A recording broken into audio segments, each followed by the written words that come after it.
How you going? Look, it's been a terrible, terrible, terrible day with the assassination of Charlie Kirk.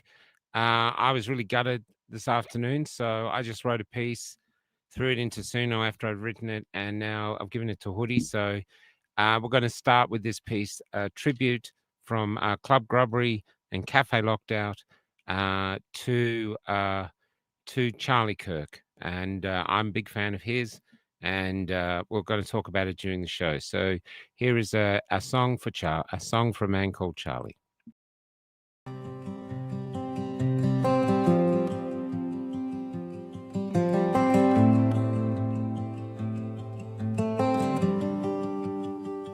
It was raining last night. I could hear it dancing on the roof.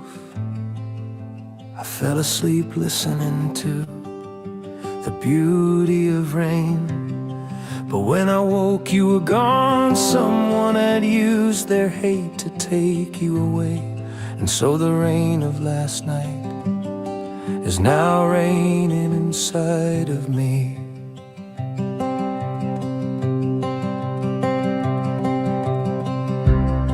I think the angels just might be standing up to welcome you home, as we remain here fighting in the trench that just grew colder. But despite the shot, I know you're not dead. Instead, you're leaving light could become our new dawn.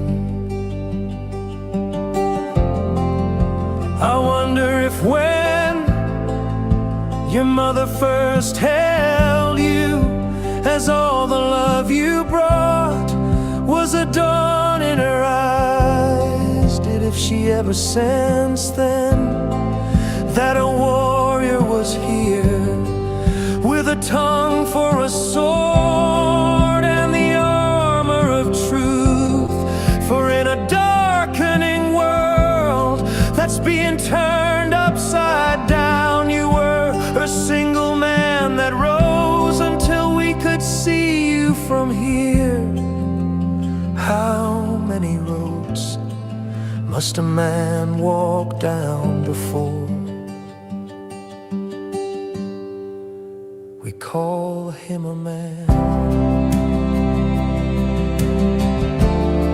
Well, I'm on your road,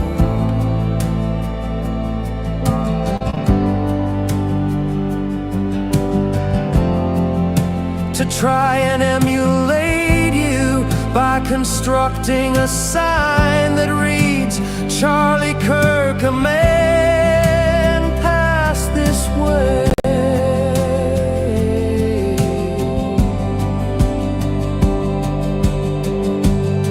On his journey to the son who he knew,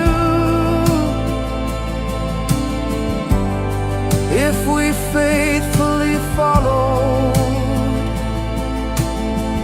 would one day lead us home.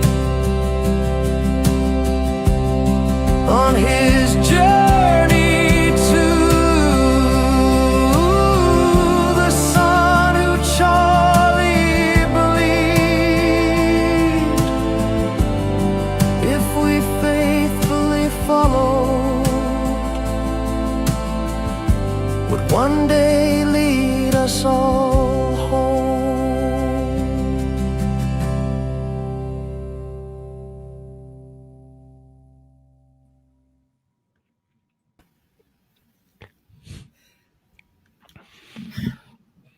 I've done my crying for today. I was sobbing as I was writing that song. I really broke because yeah. Well, what are your thoughts on it? I've been speaking today. What are your thoughts on what happened today, Lindsay? Oh wow, it's such a big deal, Mm.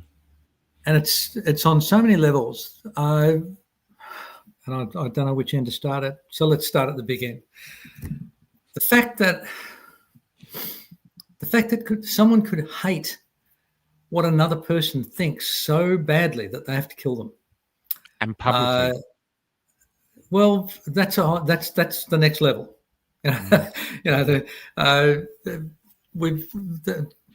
It's not that uncommon for a human to take another human's life. Unfortunately. But it's tough with something like Charlie Kirk because he was such a big, bold, important figure to people like us that I think Charlie Kirk epitomised the way I want the dissident community to deal with people that they disagree with. He was respectful, humorous. He never belittled people, not that I ever saw. He would cut their arguments to shreds, but he never did it gleefully or malevolently. He just did it from a sense of calm reason. Yeah. And unfortunately, one of the things that occurs to me as a psychologist is, and there's a whole bunch of research and writings on this, there's a radical difference between emotional thought and rational thought. An emotional thought is far more instantaneous and far more powerful than rational thought. And so I can only think of two rationalizations, two reasons why somebody would do what they did to Charlie Kirk today. One is that they were a broken person whose emotions overwhelmed them and they decided to do a horrendous act in the emotionally mistaken belief that they were doing the world a service. So that's one possibility. And the other is that it was some malevolent player cold-bloodedly executing a very effective enemy. Now, they're equally terrible, but very, very different. And it doesn't matter what my opinion, which side of it is, but he was just so good at helping people understand that they were morons. And that's what I want us to do as a movement. I want us to,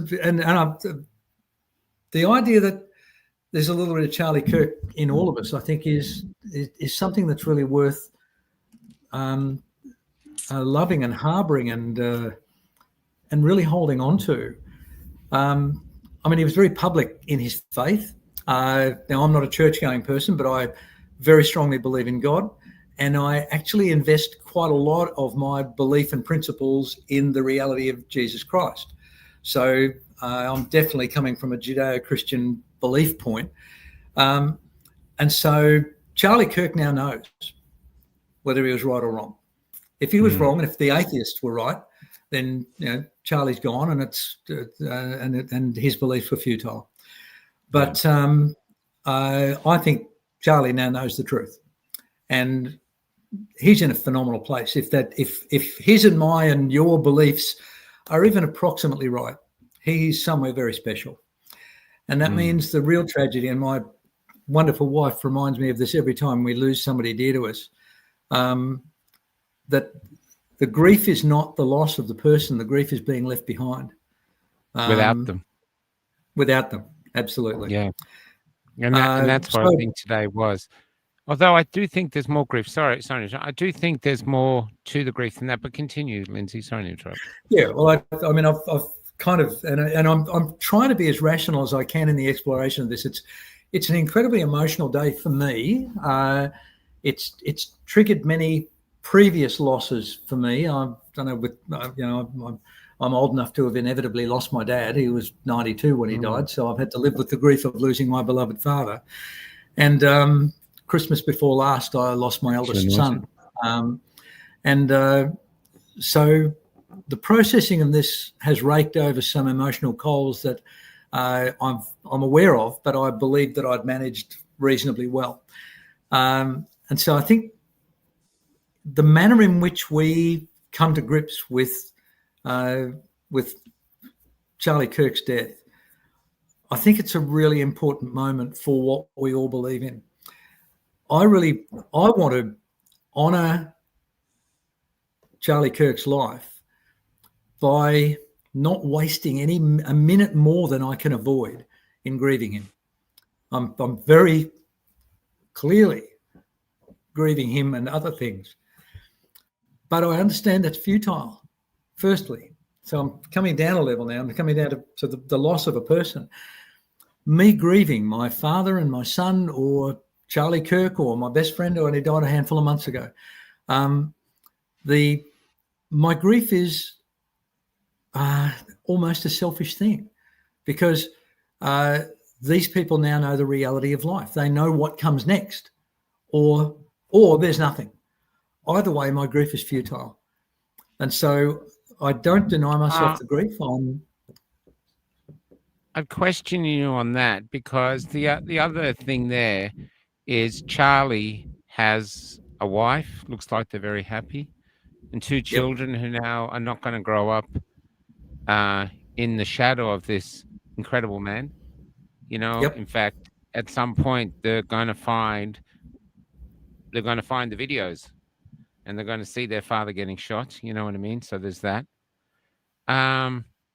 I think the other thing that's different from, and I'm not devaluing other deaths, but this is an attack on our people. Anyone around the world in the Army of Light, this is an attack on our people. And it's an attack on anyone, I think, that's speaking out. And this is, hi, Mike Torn, if you're watching. The reason for the question at the top was the question, as soon as the bullet killed him, this question was for everybody who's standing up. Anyone who's defending free speech, you're asked, okay, you're defending free speech, but are you willing to die for it? Because that's where we are in the game now.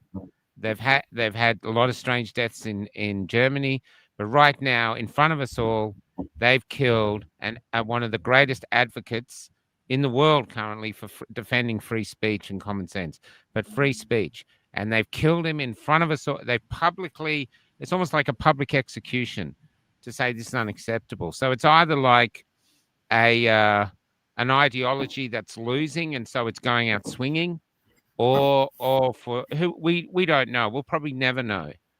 But that was the question I was asked this morning. Now, I am not in Charlie Kirk's league.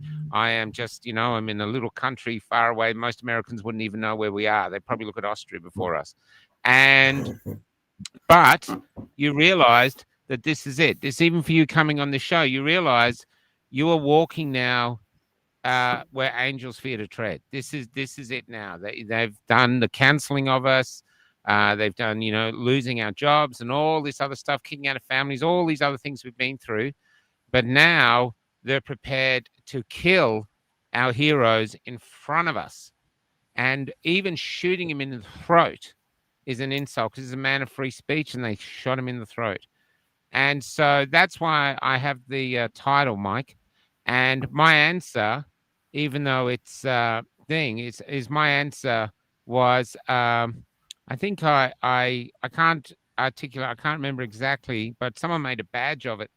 And it was, if you think you can silence free speech by a bullet, well, you better buy more bullets, because I'm Charlie Kirk and I'm not going to shut up. And I've noticed Hoodie's done the same thing. And I'm actually noticing a lot of other people around the world have the same idea. I think like the 100 Monkeys, you're trying to silence us. You think we're scared of death. We would rather die on our feet than live on our knees in your world. So you can't beat us with death. You can just hurt us, and you make us grieve. And I am grieving for a great man. I would have adored to meet him. Just like a fan club, just how articulate he was, how strong he was, how brave. Absolutely. And I didn't always agree with everything he said, but that doesn't bother me. That free speech doesn't mean I have to be with people who say the things that and agree with them. I don't agree with everything you say, and that's fine.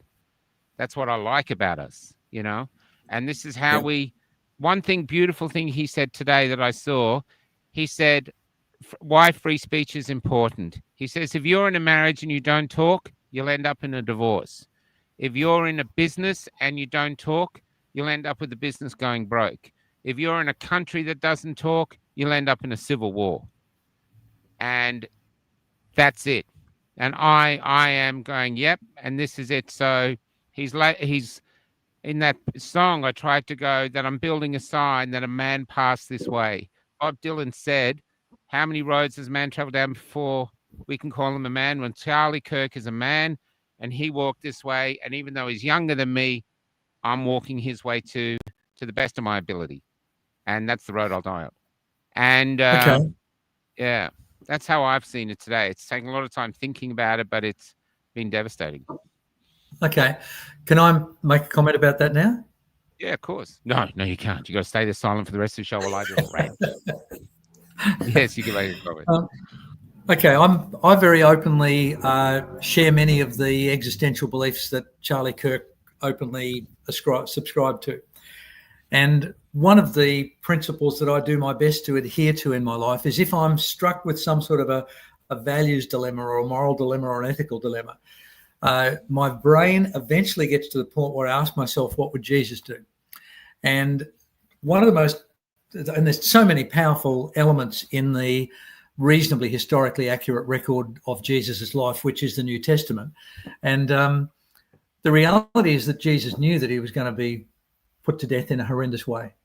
Yes. He said that to his disciples at the Last Supper. And when Pontius Pilate challenged him and said, all you got to do is say you're not the king of the Jews. And he said, that's not my call. You've got to do what you've got to do. Well, I heard today a quote that people had expressed concern over Charlie Kirk's well-being, and he had said, I've got to do what I've got to do. Now, I don't know whether he anticipated that some insignificant insect would, in the most appallingly cowardly way, take his life. I mean, shooting somebody from 200 metres away, there is no glory or honour or justification in that. But it's also probably a hit. I mean, that's a hell of a shot. You know, and I'm not, I'm not going to speculate on that, but I'm just saying that. No, but it's there's so many elements of this that the deep state connotations and all that sort of stuff. But let's not but we don't have the info. We're already speculating. You know what I mean? Exactly. So, but what we can talk about is the wake of what's happened, because we're in the wake. And the way that I want to try and manage my grief so that it doesn't consume me for any longer than I necessarily have to be, triggered by an exquisite piece of poetry like you presented in that song. The way I'm going to try and calm the emotional side of myself, the psychological part of me that's emotional, by the rational part of me. That rational part of me is saying this is justifying all of Charlie Kirk's life's beliefs. That even if he'd had some advance warning, someone is going to take a shot at you, Charlie, I think he would have still been there. I think he would have lived that exemplary hero's life. Yeah. And if there is any kind of, and I'm really struggling with how to put this, because it can be so easily misconstrued. What I'm trying to do is honour his sacrifice and his legacy. That he is now in the same pantheon as John F. Kennedy, Martin Luther King, and to not put too fine a point on it, Jesus Christ. He has literally given his life for something that he believed in, for something that was really important, that he was really good at, and it contributed to his life being shortened. Now, he's now a martyr to the cause that we all believe in. Yes. And I've been watching the decline of the left wing in places other than Australia, of course. I've been watching the left wing just commit ridiculous acts of political suicide again and again and again and again. Donald Trump's installment as president, where they wouldn't even applaud a little boy who'd survived cancer and was made an honorary member of the Secret Service. Now, that was a moment where I thought, gee, they can't get any lower than that. And they just got lower and lower and lower and lower. So even though Charlie's death is horrendous, it's not entirely pointless, because his life is not pointless. His life is brilliant. He's going to remain as an example for the rest of us, that even when people hated him, and some of the things that people told to him on those university campuses would just, they'd curdle milk. And he just smiled and came back with logic and reason and questions, and he moved on. I mean, what a prince among men. And so, so his legacy is actually going to be Hey, Gary. made better by this hideous thing. And when I think of the deep state, Brett Weinstein often refers to the deep state as Goliath, as a massive giant entity. And it's very, very powerful and very, very rich, but it's very, very stupid, and it moves very, very slowly. So it is capable of adapting, but it takes 10 years or so for it to catch up. And that's how this movement that we're a part of emerged during the COVID years, because they had discounted the importance of social media. And we've got our rabid left-wing government desperately trying to stifle social media at the moment, and I can only hope they don't succeed. But this Goliath, this deep state, what they have done is they've tried to snuff out a bright flame, and they've actually extinguished the flame, but it's too late because it's already ignited the bonfire. It's created a forest fire, around the world. Absolutely. And it's changed my life forever. Absolutely. My life is different from today. I can feel it in me now. To step back in one of these conversations, one of the things that you and I disagreed with the last time we met was our beliefs about the march on the 31st. That I had very different views to you, and I think I remember saying I wanted to be wrong. And I've never been more delighted to have been wrong than about the outcome of that march on the 31st. But the most significant outcome of that march on the 31st was that there were hundreds of thousands of people who did not belong to the dissident community that were in that march. And so they were on the streets, some of them for the first time, with tens of thousands of other people. Yeah. And they've all watched the ABC and the SBS and the Courier Mail and the Sydney Morning Herald report on a couple of thousand protesters. And all of these people have looked around and gone, hang on, that doesn't match my living experience. These people are lying. And so the success of the March the 31st, the fact that they had a couple of pissant fights that they got footage of, the real people who were at that march, they've got an opportunity to see the bullshit that's coming out of mainstream media. And it's their now, in a horrific way, I think Charlie Kirk's death is going to augment that there are going to be decent people who have left-leaning tendencies, and they're now going to say, hang on a minute, I don't know whether I want to be part of a community that is willing to kill somebody just because they're speaking the truth. And in answer to the question that today's campfire talk is about, is free speech worth being killed for? Yeah, man, I don't know whether I would have the courage. In fact, I'm pretty confident I wouldn't have had the courage to do what Charlie Kirk did. I'm going to challenge you on that. I'm going to challenge you because, Lindsay, you don't know until death turns up. Now, death turned up for me. Have I told you that story? So I don't know. I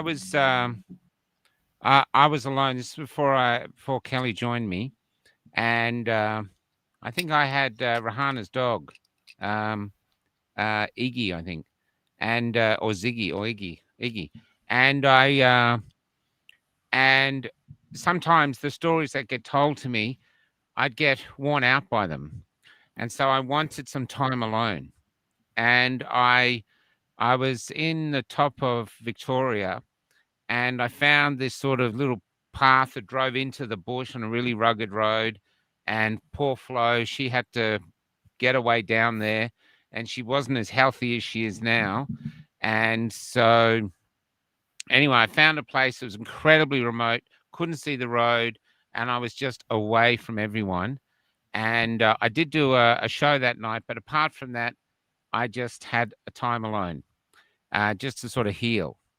in the morning, I saw a Harley Davidson winding its way slowly through the bush towards me. I had my muesli in my hand, and I looked through and I saw this Harley Davidson. And I thought, oh, you idiot. They're going to shoot you now. That's what I thought, because the guy had a full face helmet, and I thought, this bus probably won't start, because I had to do a special thing to get it to start. I probably couldn't start it.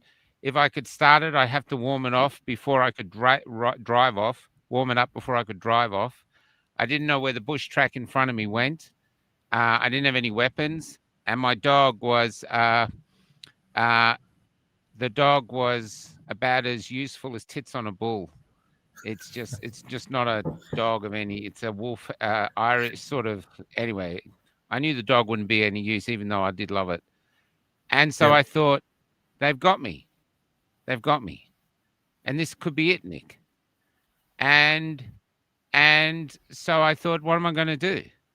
He's got a gun. There's nothing I can do. So I went out, and I really believed that this was a hit, just the way he was slowly weaving his way through the bush. And so I went out to meet him with my muesli.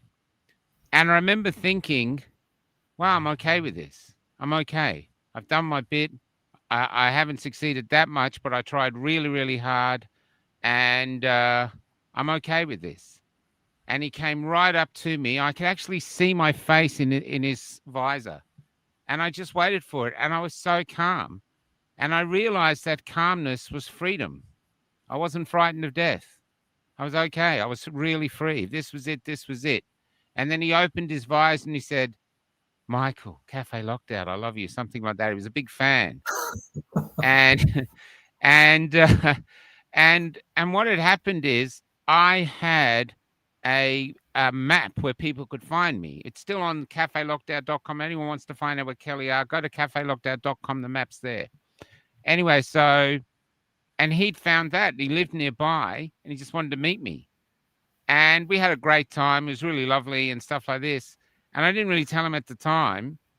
But to me, it was, wow, okay, yeah, I'm okay. And it makes you stronger because you realize I'm free. If the time comes, the time comes. That's why the heart attack, I wasn't even that scared. This is it. This is it. And but you don't know until you're tested. So I think you know, but depending on the circumstances, depending on what's going on, it's quite extraordinary, you know. But the thing that made me at peace was that I had no regrets. I felt that, you know, my life wasn't perfect, but it was what it was, and I'd done it. And where I was now was okay. Extraordinary time. But yeah, so that's how I learned, you know. Okay, and that's an exquisite. That's a great story. That's a really powerful story, and there's actually a reasonable body of research about people facing imminent death, and the Hollywood depiction of the aeroplane diving to impending doom and everybody running around the cabin screaming is almost completely incorrect. That when people are unexpectedly faced with their own seemingly inevitable death, it's not uncommon to have that feeling of serenity, acceptance, calm, courage, peace, freedom. So it's an incredible story, and I'd like to think that we can all look forward to that. But the difference, if people are aware of their upcoming demise, people on death row, where they know next Tuesday they're going to be put to death. That would be different, yeah. So that's an interesting thing to reflect on in terms of the arbitrary title of today's conversation is free speech worth being killed for. And I guess what I'd like to comment on there is something that you and I haven't really explored a lot, because our conversations are very full and we find plenty of stuff to talk about. But I think the question that you've posed in the title of today's campfire chat relates to values. And if I can pontificate for a minute on values, because they're a really important psychological thing. And ultimately, values are in like a pyramid shape. They're a hierarchy, and at the pinnacle of the pyramid are the values that you would be willing to die for. Now, because of what I've done for the last 30 years, I've thought about this a lot. So I've reflected on my own values, and I know that my wife and child are at the pinnacle of my pyramid. Now, one of the things I realise about myself is that I can be rendered a coward very easily. If someone plausibly threatened my wife or child, I'm their bitch. So if someone said to me, Lindsay, you've got to go on Café Locked Out and you've got to tell this persuasive bullshit story so that these people begin to believe that they have actually been tricked into thinking they've known the truth for the last 5 years, but they've actually, if someone came to me and put a gun to my wife or my child's head, we'd be having a very different conversation right now, Michael. Now, I would understand that. That's their life, though. That would be different. I haven't had that situation. If they had a gun to your head, it'd be interesting to say. You don't know until you're there. If they didn't exist or they were out of the picture, and they said we want you to betray your values, get on.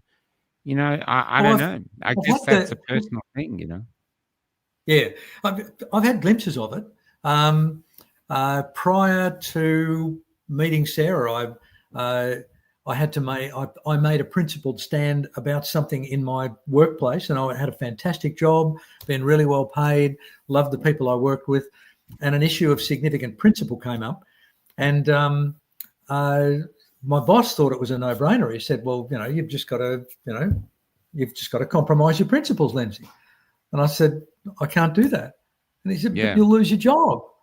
And I said, "I realise that." He said, "But I don't want to have to replace you. You're a really valuable employee." And I said, "But that's good news from my perspective because I'll be valued by somebody else as well. So you're replaceable, but my principles aren't." And it ended up going all the way to the top of the company. And I ended up being fronted by all of these guys in $3,000 suits trying to bully me into compromising. And at the end of the day, they caved. So it didn't come to the dire outcome that it could have. But so I've had those sort of glimpses. And even when I spoke publicly during COVID, Sarah and I talked about that a lot, my wife Sarah and I, because we realised that it could lead to the end of our income. And I'm our sole source of income. And we decided that it was a matter of principle. And so we pushed on. And it would have been a tough gig if they had taken my license away, but they didn't. So this is the idea of values. And I've met a couple of people. I'm sure you've met Rosneil Cook. Yeah. Oh, yeah. Rosneil Cook. We had her on the show recently. Yeah. She talks about you. Yep. No, I'm kidding. That's a joke. Oh, you didn't hear it. So I missed it. You broke up. I missed what you said. I said, yeah, she was talking about you. She hates your guts. I said, it's a joke. But no, she was talking about if she's so busy. I said, you should come on. It'd be really interesting because she thinks differently about some other things. It'd be interesting to have the two of you on. But maybe in the future, we've been helping her with her fertility roundtable. Yeah, so we've done a few shows. Absolutely, yeah. So I've got a tremendous amount of respect for Ros. She was I believe she was the first psychologist in Australia to have her registration suspended for speaking up on behalf of children. And it was just, and they've never given her back her right to practice. And and she's a phenomenal psychologist. She deserves to be providing a service to the children of her area in New South Wales. But so in a conversation with Ros about 2 or 3 years ago, I made the comment to her that she had a dependent child, and I said, "Did it occur to you that you taking this stand could lead to the outcome that you've got that could ultimately result in you guys being homeless?" And she said, "I did think about that, but I was helpless to do anything else." So that means Ros is one of those people who has said she actually puts speaking the truth higher than the well-being of herself and her family. And I Yeah. get that, because when you think about it, our material possessions, whether I live in the fairly humble little workers' cottage that I live in Ipswich, or whether I live under a bridge, I'm still alive. I haven't had to die for my beliefs. And so that pointy edge of the pointy end of the values pyramid, where the things that you are not willing to compromise on live. Can I pose it another way to you, Lindsay? Can I pose you another scenario?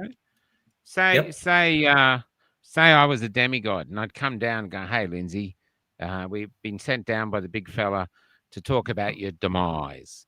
And we've got two options here.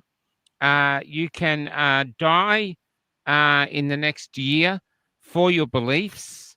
There'll be a few Facebook people sharing it saying, Lindsay, let's never forget him and all this and stuff like this. And we're not sure of the scenario, but, it'll be a semi-heroic death. And psychologists will be, for a few years, psychologists say, I met Lindsay, the guy.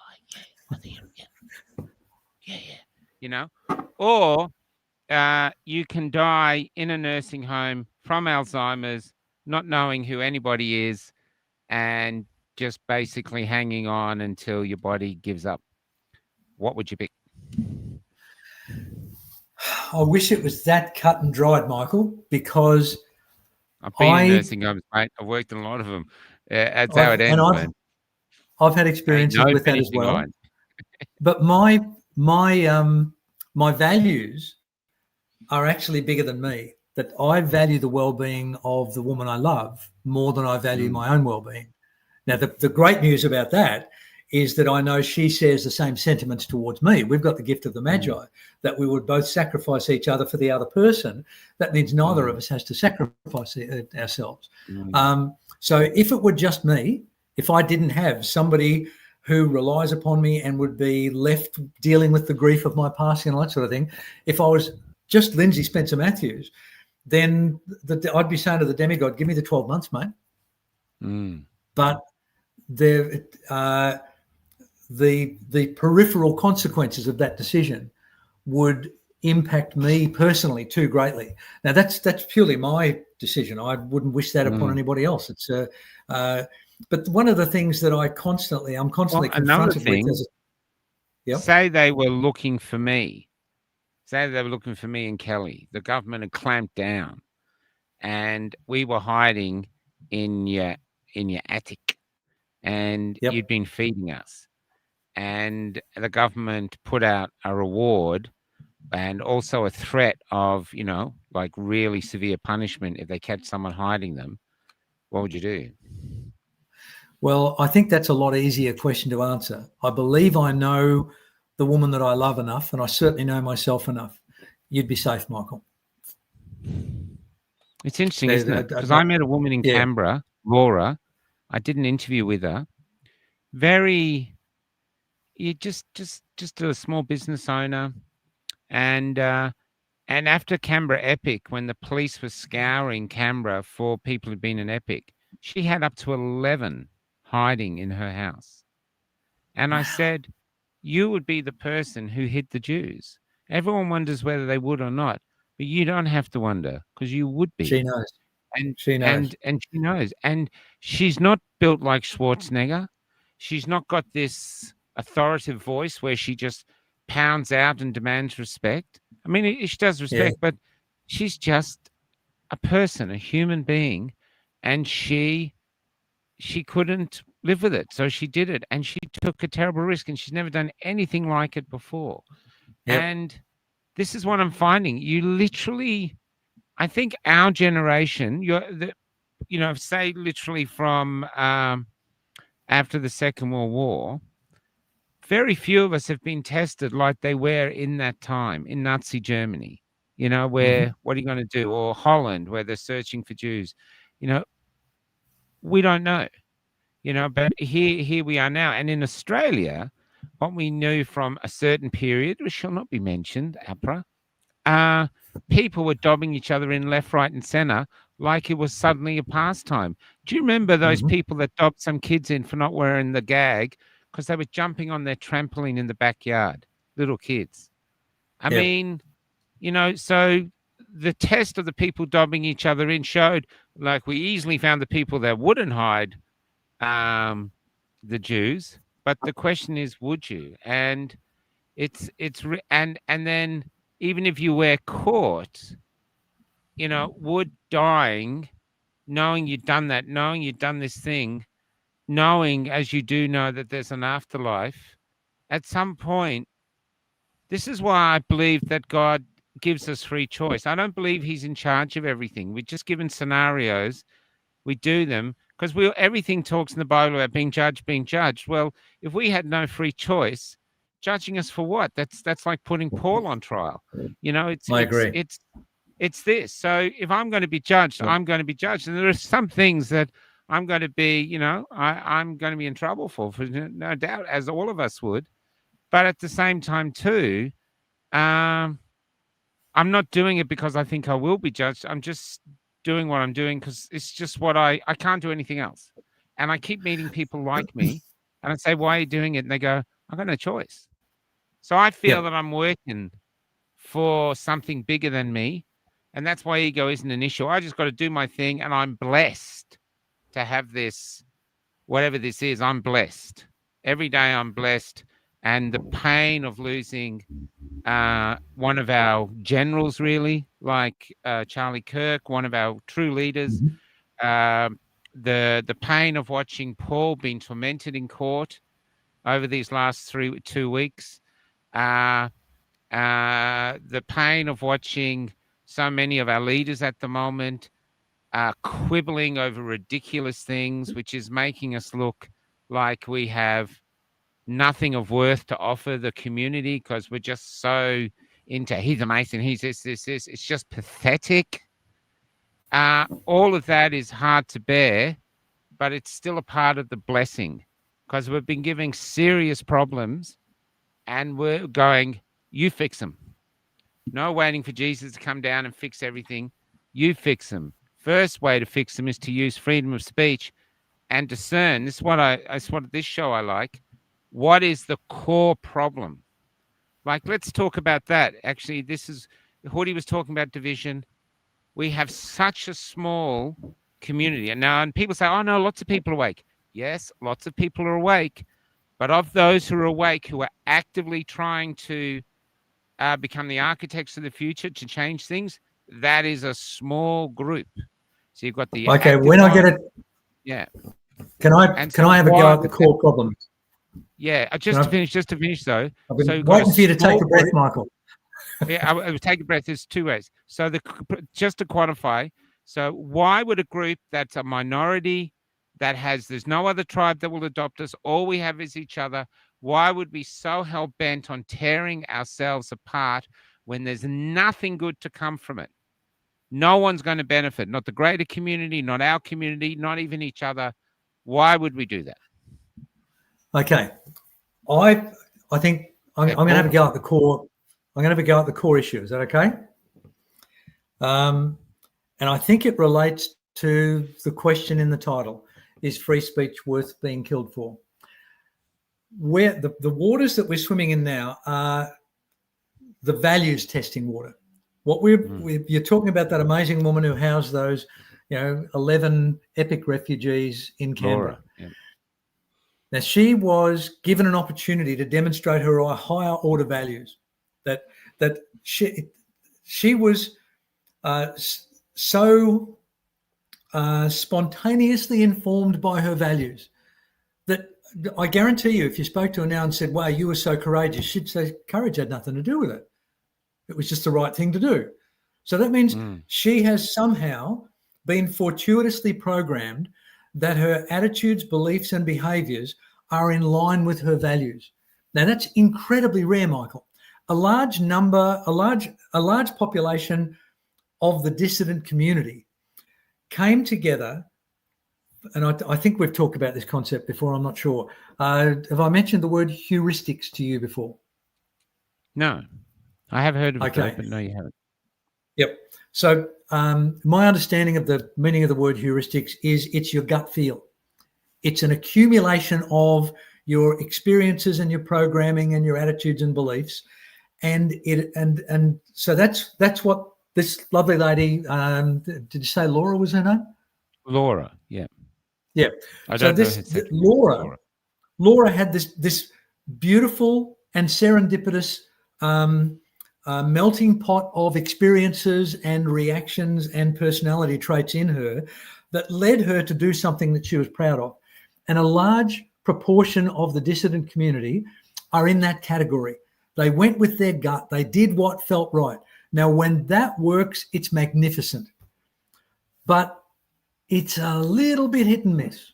I guarantee you, in the majority of the people who thought we were the whack jobs, the cookers, the tinfoil hat wearers, the people who were being critical of us, their heuristics were telling them a different story. Their gut feel was that we were the dangerous people. It was going to be the pandemic of the unvaccinated. It was, all of that rot that went on.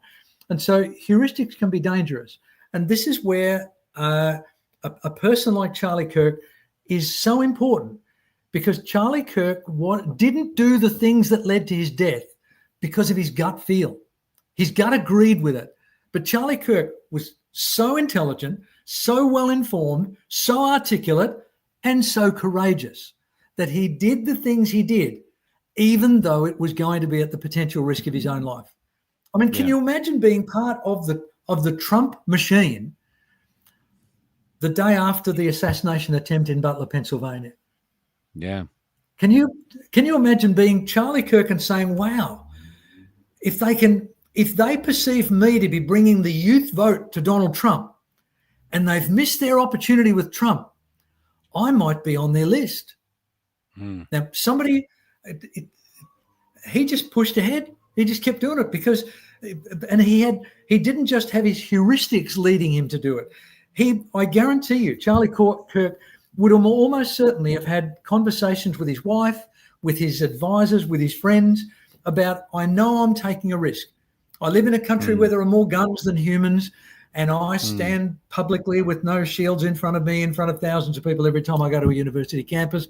This is a risk, but I've evaluated it. It's a risk I must take. That by his actions, he answered the question in the topic of today's conversation. He said, if I have to die to demonstrate that free speech is worth dying for, then I'll die. Yeah. That's what made him such a heroic figure. And we certainly deserve to mourn him. I do not feel any embarrassment for any tears that I've cried today. But I don't want Charlie Kirk's legacy to be one that's always filled with grief. I want it to be one that's filled with respect and honor and glory and humility. And how can I be more like Charlie Kirk? So that's what I think. Values are at the core of it, mate. Now, heuristics are good when they're in line with your values. Values are at the core of the division in our community. No, I think heuristics are. I think one of the problems with heuristics is that they're easily manipulated. You get a clever advertising writer, and all of a sudden Coca-Cola is more popular than Pepsi. And it's got nothing to do with the value of Coca-Cola and Pepsi in any way. It's that your heuristics have been manipulated so that your gut makes you pick the Coca-Cola rather than the Pepsi. I think what's happened over the last 4 or 5 years, and I've actually got a story that I'm hanging out to tell you at some stage, but I don't want to interrupt our respectful evaluation of Charlie Kirk's terrible demise today. But I think what's been gradually emerging over the last 5 years is that more and more people that we might unkindly describe as normies are recognizing that their heuristics are out of sync with their values.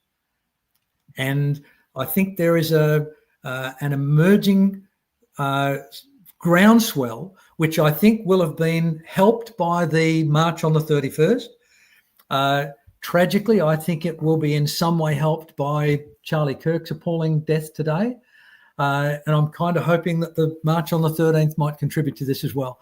That when you're confronted with your gut feel that vaccines are safe and effective, and undeniable evidence that they're not, you're now living in two different universes. And it's a very uncomfortable place to be. And for a period of time, people double down on their heuristics.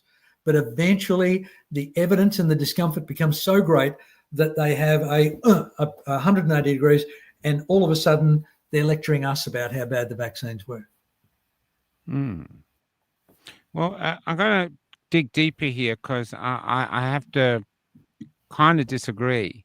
I met a woman the other day at an 832 gathering, and she said to me, first she goes, "So how are you funded on the road?" I went, "I don't know, money just turns up." And she goes, Hoodie's funded by the Liberal Party.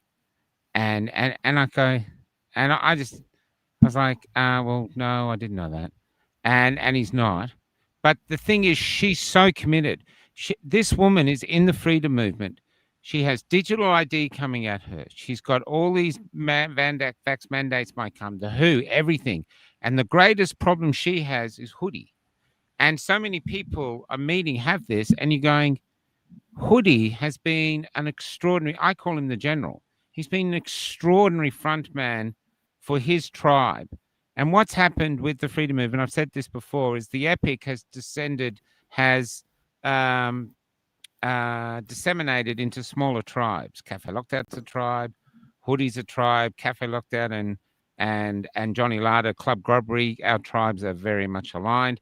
But people go from us, they watch Guru, they watch everything. The people go between them all and watch the others. And I think one of the issues people have, especially with Hoodie, because I lost a lot of, I had 100,000 followers on the Café Lockdown page that they took down, but Hoodie's got about 160,000 followers. And so I posted that song today. It did okay, but Hoodie posted and it's had over 1,000 shares because he's not a shadow band as the rest of us, and he's got this. Now, Hoodie just does something right or something, but he is a great benefit to us, to our community. And I agree. Yet, so many of our communities are at him, and I hear them putting him down and saying the old guard should go. You're thinking, we're not even in a crowded event.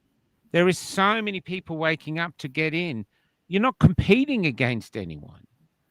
Just get up and do your voice and do your rant and be concerned about the great battle we have ahead of us, around us. It's huge.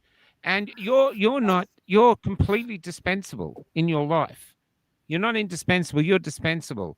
Like my heart attack, people said we couldn't lose you. You guys would have survived. It'd be a few weeks, someone else would have popped up. A year later, hardly anyone would mention me. I'd be forgotten. This is where we are. And I wonder about the ego. I think, this Skyhook said ego is a dirty word. Is not a dirty word. They actually said ego is not a dirty word. It's not a dirty word, sorry. But I think ego is almost dangerous in this. And I'm thinking, how can we get around this? How can we somehow get around and go, guys, just do your thing.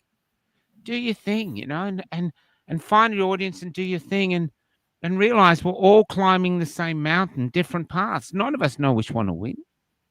And so what are your thoughts on an ego that is actually an ego that will be self-destructive to what it's trying to achieve just because it wants to be in front?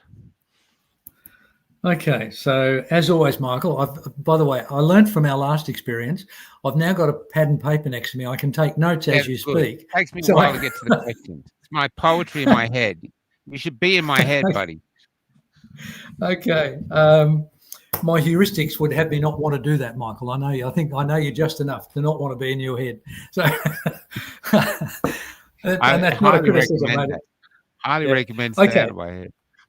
So I gleaned at least three things from that really interesting stuff that you just said, and I'm going to try and work from the last one back, and that was about ego and the drive, to be first, to be dominant, all that kind of stuff. Ego is one of those interesting terms that everyone thinks they understand, but almost nobody can define appropriately. And that's because it has a different meaning depending on the way it's used. So the term that resonates better for me is hubris. That and that is what I think you were referencing to when you said people whose egos drive to make them try and be the best. It makes them competitive. Now, I'm an incredibly competitive person. There have been times, I'm sure, on the tennis court where I've come close to killing myself in order to win a point. However, I have no interest in the outcome of the game. I don't care who wins the game. It's the manner in which it's played that matters to me. So that's my ego coming into play, and I might well be kidding myself here, but to me that feels like a moderately well-balanced ego. That my ego is not. Now I play against other people whose egos are like the one that you just referred to, where their ego drives them to win at any cost. And these people cheat and sledge and do all sorts of chicanery because all they're interested in is winning the game. And they lose the joy out of it. They actually don't meet what the game is supposed to be delivering, which is the joy of playing the game within the rules. So that's one point. And left unexamined, left unrecognized, and left unmanaged, this thing we loosely refer to as ego can make us do some terrible things. And we all have seen that through our lives again and again and again, where now ego also includes this phenomenon of heuristics that I've used in this conversation. But I think heuristics is a broader term. So I think I've responded reasonably to your ego observation. Are you comfortable with the way I've responded to that? I have one question from that, specifically targeted at our movement. Winning what? What's to win? How would our movement win by getting rid of Hoodie? You know what I mean? Well spotted. Well done. Like him or not, how would we win? We would lose. The same would be if we lost Guru from Stop the Rot. Guru has his own tribe, and it would be a loss. Bossy has sort of gone very quiet. Now, not everyone likes Bossy, but, Bossy had a lot of people who like him. He was a loss. Some people going, oh, it's great, he's gone.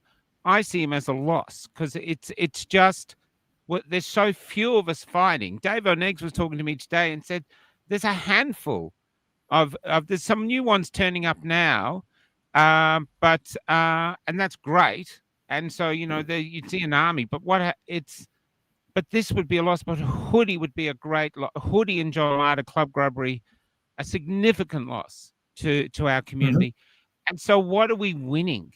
And they come out, oh, it's a Freemason, oh, it's this. Fuck off. Fuck off with all this bullshit. Like me. Do you think if I was being paid by ASIO or the government or and I was doing this for a job, do you think maybe I would have said, can I have a toilet in the fucking bus? Would that be okay? Because every morning we wake up and Kelly, our first job is to find a loo. And so we go driving around with our GPS looking for parks that have a toilet if we don't get to stay with one, But this is so if I was being paid, I want a toilet. And so this is it's just bullshit, but they're so committed. There's so many people in our movement. They're so committed. He must be an ASIO. He must be. Fuck off. Turn around. Look behind you. The boogeyman is at the door. They're shooting Charlie Kirk. They're getting ready to try to do all this stuff. Get your head out of your ass in this. Okay. Everyone's working on a solution, you person. So see ya. That's an insult. She said maybe no one's working on a solution. We're all working on solutions the way we think.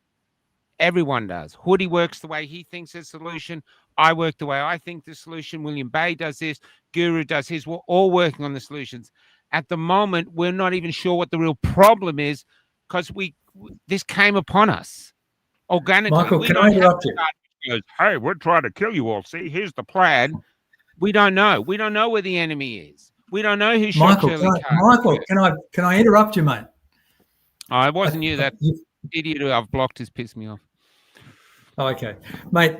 I think you've made an incredibly important point in that tiny tirade, and that is, none of us know what winning is. So therefore, we really should just be leaning into playing the game together.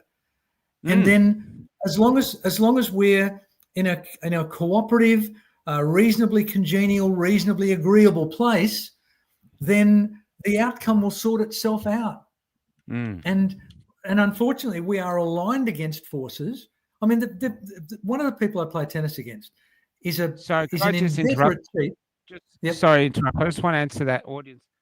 Can you bring up Rachel again? Rachel, Michael, we are here fighting in our communities every damn day. We might not have a big reach, but we have. That's great, Rachel. That's fantastic. And that's across Australia, everywhere I go. I love this. All these communities fighting. That's good. But why is that like where you written that, Michael, we're here, we might not have a big reach, but we are here. It almost sounds like we've insulted you. But why have we insulted you? What's it to do with us if you've got a small reach? We don't know. I don't know what my reach is. It's so shadow banned. So I don't know what I'm doing. I just get up every day and follow this voice. My voice has got a camera work, hang out with the boys for the trial. I do it. And then I just do lives. I do it. There's no plan here to go, I'm going to become superstar podcaster.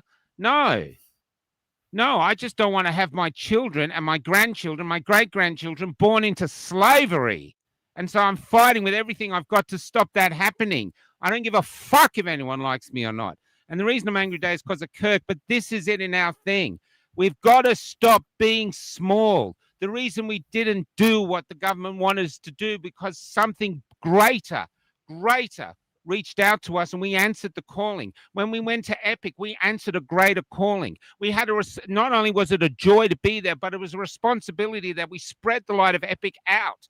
Not actually try to douse each other's lights to show, I've got more likes than you, so I'm more important. Get the fucking stop it, because we are under threat. Sorry, Lindsay. Had to get that out. But look, and I love the passion. However, it's probably salutary, even though I'm not anybody's psychologist on this conversation. I'm just a psychologist talking general psychological things. I think if you were my client, I would be asking you to review that passion and make sure that it is in fact driven by your values rather than driven by the negative emotion that was stimulated by a thoughtless or aggressive comment. And how would I know?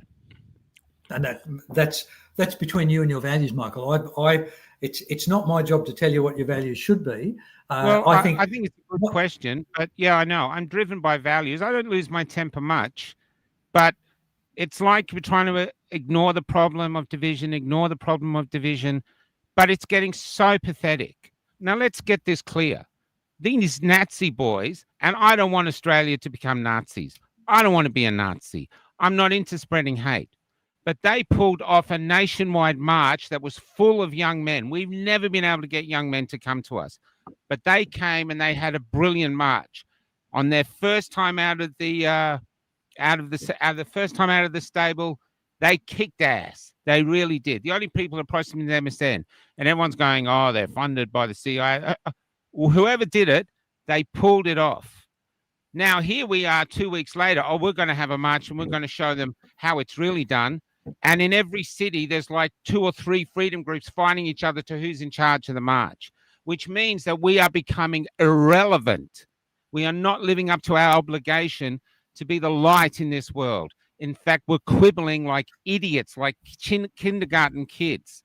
We are devaluing, or we are neglecting our responsibility, which is to be something for others to come and join, because they go, there are good people, there are great people, join them. Like the few people who came to watch Paul all week. Someone in the court today, an ex-prosecutor, said it's unheard of for people who don't know the accused to come day in, day out for 3 weeks to sit there silently and offer this person moral support. And that's what we did. That's what's good about us. You know, I put a call out to pay his fine. I haven't checked, but the last time I checked, his fine was $2,000. It's almost paid off. That's good. We look after each other. Our job is to build the foundation of a community that freedom fighters following us can build upon that. And at some point, some generation, not my generation, some generation might reach a promised land that we can all be proud of. Our job is to build the foundation, and to build the foundation, we have to work together. And we do that because alone, like this, alone, oh, here, I need that pen. Alone, we're easily breakable. Together, we're hard. You get 4 of us, we're even more. But the more separated we are, the weaker we are. And I learned that from a fucking guy dressed up as a gorilla in some ape movie. And the ape did that without even speaking in English. He just broke sticks and the other ape got it. So why don't you get it? You don't have to hate each other. If you don't like someone like Hoodie, don't watch him. Don't go to his speeches. Just don't watch him. Don't actually spend so much of your limited energy trying to bring him down when you could use that energy to try grow our numbers and show, wow, what a community, you know? So, yeah, there's things like that we have to do. We're under a real problem here. And the anger to me now is from these marches. We're not showing ourselves in our best light. You know, we should have this march now should be bigger than the one previous, and it should be orderly, it should be peaceful, and it should be majestic, and it should terrify the politicians. Instead, they're probably sitting back laughing as MSN is, look at these guys just fighting each other over, I've got a bigger speaker. I mean, it's pathetic. It's truly pathetic. And yeah, so I've never spoken like this usually because I don't usually bother, but now we're talking this is it. If you want a value, it's not about values. I think there's a virtue of courage, but the only value now is we've had 2 generations of very easy life, which has created weak people. But that time has come to an end, and your life doesn't matter. Your life only matters now is what you can do so that your next generation, those generations after you, aren't born into slavery. And digital ID is the start of that. Social credit score system is the end of that. And they will be born into something they will struggle to escape. We are the last free human beings, and we have to decide what we are going to do with that gift and that responsibility. Here endeth the rant. Okay. Well, at the risk of provoking more of it, I agree totally, and I'm going to try and bring it back to where we were a minute or so ago, and I might do us a disservice by coming back to the metaphor of playing a game like tennis. I'm not a very good tennis player. Now that means some of the good tennis players would rather not play with me. They would rather play with somebody who can stand at the baseline and slog forehand after forehand after forehand. Whereas I play a tactical game, and I'm an old guy. I'm not as quick off the mark as I might have been once. And so I've got an idiosyncratic game. But the majority of the people that I play tennis with are willing to enjoy just having a game against me. I'm actually a little bit difficult for them to beat because I play a game that's different to theirs. And so that's a for me at least, a meaningful metaphor that there are people with different skills, different attitudes, and different beliefs that can be doing exactly the same thing and not bothering about the outcome as long as they're moving towards a place where there is mutual gratification, satisfaction, completion of things. Now, if the freedom movement could do that, if we could say, okay, we're not all going to think the same as Tricky or Hoodie or Michael Gray Griffith or whoever, but we're all trying to work towards the ennoblement of the species. We're all trying to, we're all being negatively impacted by these people who want to win at all costs, and if they have to kill us to win, they'll do it. Someone said about one of the people involved in one of these conflicts around the world that the guy running this particular country, who I'm deliberately not mentioning, was willing to destroy his country so that he could rule over the smoking remains. And that's the antithesis of the freedom movement. But unfortunately, heuristics and hubris and ego and confused agendas are seeing us destroy one another. And what we should be doing is saying, hey, we're all trying to head in the same direction. We're just taking different paths, and we're crossing each other's paths occasionally, and we should be patting each other on the back. We should be going, wow, I started university in 1986, long time ago. I was 36 years of age, so I was a mature age student. And one of the very first principles we were taught in Psych 101 in 1986 was the principle of, I may disagree with what you say, but I will fight to the death for your right to say it. Yeah. Now, if the freedom movement could just adopt that, okay, Tricky, I might not like your attitude, but mate, I am going to be at your rally, and I'm going to give you support. And I might not like Hoodie's religion. I mean, I don't care about it. I'm just using examples here. But now, I personally love Hoodie. I think I've met him briefly, and I haven't found anything that I don't like about him. Now, if I'm going to stop liking him just because I believe someone who tells me he's in the pay of the Liberal Party, then that demeans me. That actually makes me an idiot. That means my heuristics have been so easily corrupted by somebody else's opinion. Now, if somebody told me that, because I'm a naive scientist, because I've been raised for the last 40 years with this belief of, if you are going to form a belief about something, you should be able to project it into the future and make a prediction about it. So if someone tried to convince me that Hoodie was in the pay of the Liberal Party, I would then say, okay, well, my hypothesis, if he's in the pay of the Liberal Party, he is eventually going to say something that is incongruent with the stuff he's been talking about up till now. Now, that means at some point in the near future, I should be able to catch Hoodie saying something that is subtly different, and I can then question him on it.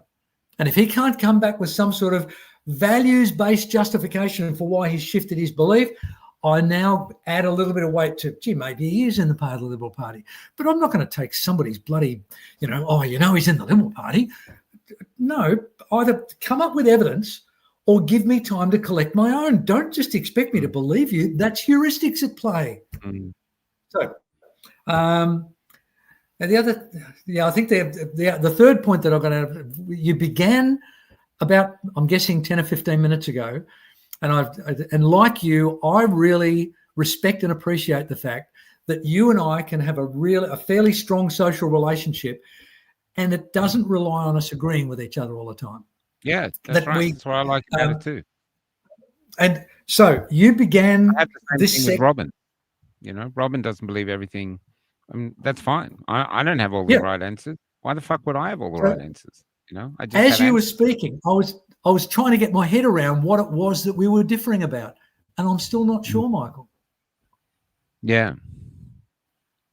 Say that again. The moment's passed. So say that again. The last bit. About 10 or 15 minutes ago, you began your part of the conversation by saying, I think this is going to be one of those moments where we differ, Lindsay. And then you went on, and I had my difference radar out. No, that was about winning. You said about winning, and okay. I was interested. You say, the ego wants to win, and that's great. So if you're thinking shallowly, I just want to win. I want to be the leader of the movement. I want to have all the accolades. Well, good luck, because you'll be the first one to get shot. But there's no prize there. Now, but to me, in this thing, winning is much further than us. If you really want to heal the division, it's not trying to figure out, what is the different issues between us. It's actually looking further. What do you actually believe? Do you think that there's nothing happening? You've just got a little podcast, and so you're just trying to get more bums on seats to watch your podcast, and that's all you really care about, and you don't actually believe that there's anything real we're fighting? It's not real? Well, wake up. Kirk got shot. Charlie Kirk got shot today. They are shooting people who are speaking about freedom. So it's real. Yep. The war is here. And I've seen other ones doing about it too. And it doesn't even matter if you've got a podcast. You can be out there. There's lots and lots and lots of different groups that believe lots and lots of different things. And that's cool, because maybe they've got the answers. There's but the thing is winning. It's defining winning. And now Adrian McRae from Port Hedland, the guy that was pushing the council thing where they're approaching councils to question COVID shots, their council has just been sacked. And he said to me, we don't have a vision. We don't have a destination.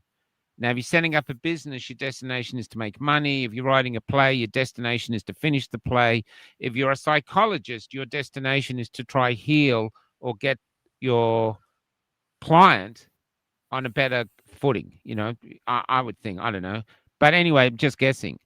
But here, fame is not, fame and likes should not be the destination. You're of no use if all you want is hits. Like there's some young girl on Twitter who likes to scream and cry. She does that because she wants likes and things. She doesn't care what she's talking about as long as she gets likes and hits. What we do in this movement is we have to think further than us. This is a time in our lives where we go, you can actually add your life to a struggle where the victory is outside of your scope. That's why I say, and people get this, are you on the right path? And people go, yes. Where are we going? I don't know. And that is because in this battle, it's taken decades to get here, decades, whatever it's happened. It's going to take a long time to get out, I believe. And so our job is to set the foundation, or like Charlie's done today. What Charlie's done today is put a big beacon in the ground that's going to glow for years to say, this is the right way. You're going to walk past it. Charlie passed this way. A man passed this way, like Bob Dylan's song. This is a man passed this way. If you believe in free speech, if you listen to Charlie Kirk and believe what he is, this is the path he was going. This is how far he reached. If you want to continue, there could be danger, there could be trouble, but Charlie believed he was heading somewhere good for all of us, and so do I. And so that's it. And I think the most beautiful way to put it, this is to take it a long, long way, and I failed at this actually, but my grandfather was an orphan at 10. He was born to a single mother in Wales who kept him for some reason. Then she died of consumption, and he was sold to a farm as a slave. And so he grew up until he was ready to go to World War I. Then he went to World War I. This is the stories I know. Went to World War I, came back, and he was working in the mines before that, came back as a broken alcoholic. And yet he fathered 13 children. And I am one of his hundreds of descendants. His life was very, very hard. He was very, very broken. When on the day that he died, my dad said he didn't give a shit. He was glad the old guy was gone. His last view of his father was him lying on the kitchen table, slowly dying, and he went out to play. Now Dad regrets it and wishes he could go back, but he can't. We don't have a photograph of him. We don't have anything. The only thing Dad said is he had the palest grey eyes and a middle name of Grey. So I've got Grey in my name, and I put Grey in my son's name, middle name. We don't know where it came from, but it's Grey Griffith, Robert Grey Griffith, Tennessee Grey Griffith, and I'm hoping if my son has a son, he'll continue it on. What I do know is when my son was put into my arms as a little baby, literally moments old, when he opened his eyes, they were pale grey. And people said they changed, but they never did. And I thought to myself, the grandfather, if he hadn't survived all the trials and tribulations of his existence, I wouldn't have this beautiful little boy in my arms. And so I was determined to try and make my son's life far, far easier than my grandfather's life or his great-grandfather's life. Didn't always go the way, this is life and stuff. This is North Wales. But this is it. And I think it's time for us now because we've had this material we can get, it's time for us now to stop thinking as we are the end of the story and realizing we are part of a great human novel. And there's novels to be written yet, but those novels could be written into slavery because of what's coming. We could be the last free human novel unless we decide, nah, we're not going to hand over slavery to the next generation. And so if you think further, if you think to your great-grandson, great-grandchildren, if you think further, then the ego falls away and you don't care about anything. If somebody doesn't watch your show, who gives a shit? Get up and do the next show. Don't worry about it. Just keep going forward, because as Bruce Pay says, Dr. Bruce Pay, in this sort of war, the side that doesn't quit wins. Put a question mark on that and run with it. Okay, well, once again, I've managed to glean a couple of things that I found of interest. I mean, it was all fascinating. I love hearing you talk, Michael, and it's great having conversations with you. But 3 things jumped out at me. Firstly, I totally agree with you that what we are in the throes of at the moment is generational change. We're actually at the culmination of generational change. My father was born in 1926.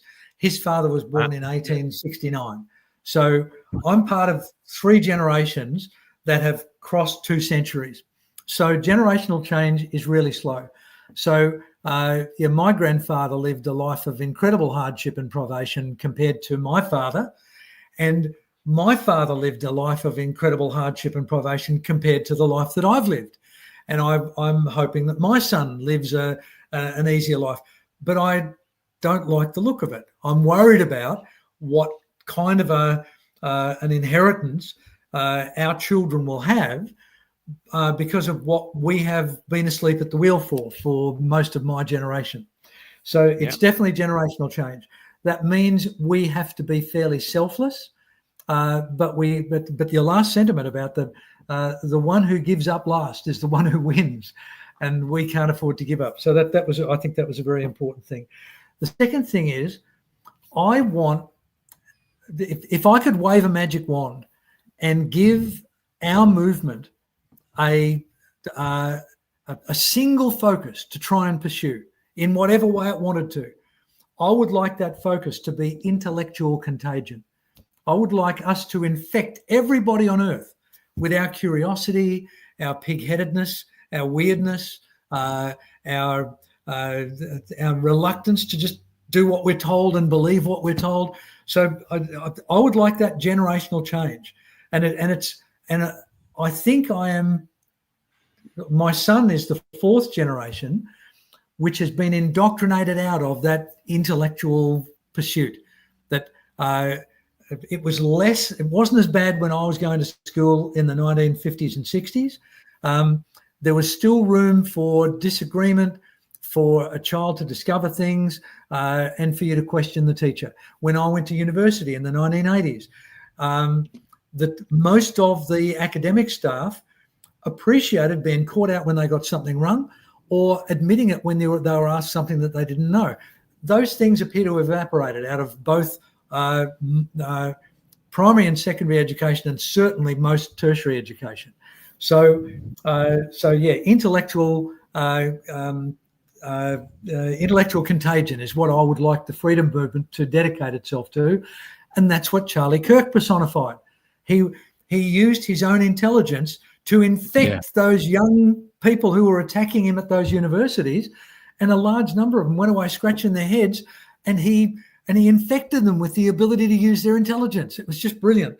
And the third thing, what has happened to Charlie Kirk is a demonstration of what's woven its way in and out of today's conversation and the few comments that I get the opportunity to look at. I get distracted by the comments, so I tend not to look at them. So I hope I don't offend anybody by not responding to or reflecting what they're saying in the comments. Jason, so just can we start that? We'll come back to your question, Jason. We can start this. We'll come back to it, Lindsay. Keep going. Sorry, man. Okay. So the tragedy of Charlie Kirk today, I believe, is most likely to be, and we touched on this when we last spoke, Michael, the torches and pitchforks argument, that the king stands on his balcony and sees the dissenting rabble below him, and he's fearful. And his advisor stands beside him and says, you'll notice that there's some people holding flaming firebrand torches and some people holding pitchforks. All we've got to do is get the people that are holding the torches to hate the people that are fighting the pitchforks, and they'll forget they hated you. Now, I think that is the, if it wasn't just some lone crazed gunman, and it's unlikely to have been, it was a hell of a shot from 200 meters away. It was apparently very carefully thought out. This is unlikely to have been some lone crazed this is a John F. Kennedy or a Martin Luther King assassination, almost certainly. But that's pure speculation on my part. I have no inside knowledge on that. But if it turns out to be that, then it's the deep state desperately trying to get the people with the pitchforks to hate the people with the firebrands. And we can't let that happen. We've got to love our brethren in the dissident community, because we're all playing the same game. We're just playing it according to different perspectives and different skill levels. And I think that would be a really, if that was the way we could honour Charlie Kirk, to say, Charlie, we're not going to let these sons of bitches divide us because they've successfully managed to kill you. We're going to use you as that beacon in the sky to say, that's right, it's Charlie that we need to be working for. I do think that this is from Wayne. This was an assassination today. We are the new enemy, free thinkers and free talkers. Fame has no place in the pursuit of freedom. We do it for others. Wayne does Tuesday nights. What the fuck? He's a great podcaster. Jason Cornick. I just wanted to come back to this. Jason's a great guy. But do we want our future generations have it too easy from the private it makes for weak men? Really good point, Jason. The only thing I think is we are the generation which literally has the China social credit score system ready to come in. It's much easier to prevent it coming in because we just have to say no than it is for those kids born in it who will wake up. Like if you say, when I've interviewed people from the USSR, they always say it's in their teens where they suddenly realized, hey, we're not free. And then it's very, very difficult within it where everything's being monitored. So I think, unfortunately, or fortunately, depending how you look at it, Jace, our generation has been given the decision, are we going to be the decision that saves humanity from itself, which is its thing to push all this stuff, regardless of the destination? I want to be the one that creates this and brings this about. Or are we going to be the generation that just let it happen and went, oh, what can you do? What can you do? And we're the generation, we are the enslavers of the next several generations of human beings. And we had everything we could do to stop it, but we just didn't. And that's going to be us on our deathbed. This is it. This is what you have to ask yourselves. It's different now than anywhere in the past, I think. We are in an incredibly unique situation. Yeah. There was something I wrote down about what you said. But yeah. But it is interesting. Just going back though, is there a way of, if somebody's thinking just narrow in here, of trying, does a human being, in your opinion, have the ability to change, to become more altruistic, if that's the word, and actually realize that humanity is like this long poem, and that our individual lives are the songs of that poem. And if you want a song that's going to be resung, that'll be a heroic song. No one's going to sing songs about people who just complied. No one's going to sing songs of people who stuck their head in the sand. No one's going to sing songs of people who brought down a movement for their own needs. They're going to sing songs of heroic deeds that have been accomplished, like King Arthur, like the Greek Odysseys, like some of the great, like Weary Dunlop or Simpson and his donkey. These are the songs, and I mean in not a song, but a person's life. These are the songs that we talk about, Isn't that something to strive for? Absolutely. I'm in total agreement with that. I'm reflecting on what Jason said about easy times make weak people. And one of my core psychological beliefs is that one of the most difficult things for a human to do is to think. And so if the idea of passing on to future generations the imperative that they think rather than just believe, then they may have they might have materially easier lives. We can't predict where AI and robotics are going to take our species. It might destroy it, but let's not get distracted by that. But if we can find a way to use the memory of someone like Charlie Kirk to say this was a guy who actually encouraged people to think rather than just feel. Now, one of the comments that I did notice a minute ago was the balance between emotional and intellectual intelligence. And I am a bit of a fan of that sort of a balance. But my problem from a clinician's perspective is that I know how much faster and how much more powerful emotions are than intelligent thought. That you can experience emotion in a split second without even having to think about it. But in order to try and work out what Pythagoras' theorem might be, it might take you 5 years. So, and they're ridiculous extremes. But if what people like Charlie Kirk and hopefully people like us, if what we can seed into future generations is doing the difficult work of actually standing on your own intellectual 2 feet, and not just saying, "Oh, so Hoodie's funded by the Liberal Party. Oh, well, fuck him." If instead of doing that, we go, "Wow, that's an interesting concept. I'm going to need to test that hypothesis." If that's what becomes the norm, then we'll never be tricked into the prison that we currently live in that just hasn't had the lock turned in the door. Does that make sense, mate? Mm-hmm. Yeah, it's who was it today I was talking to? I think it was Dave O'Neggs. And Dave O'Neggs, I've been talking to, no, it was Topher actually. I've been talking to a few of the big guys today, just checking in on them to see what they thought of what happened to Kirk, Charlie. Yep. And Topher says what I say, you know, I'm not so, he's more interested in getting people to think because, you know, it's sort of more what I put in my stuff is just stirring up conversations. And I was doing that before COVID. You've read my plays. I don't know if you've read Marooned, but you've read The Magnolia Tree. And the Fisher, is it the Fisher King? The one about the Yep. Well, we don't even give you the answer. You got to vote for the ending play, what you think. And I think it's very healthy, you know, to think. And I love meeting people with diverse ideas and stuff, and we meet them all the time. And some people get set on ideas, and we do talk about them. You know what I mean? But I think now I think shit's getting very real. I think cost of living is getting much harder.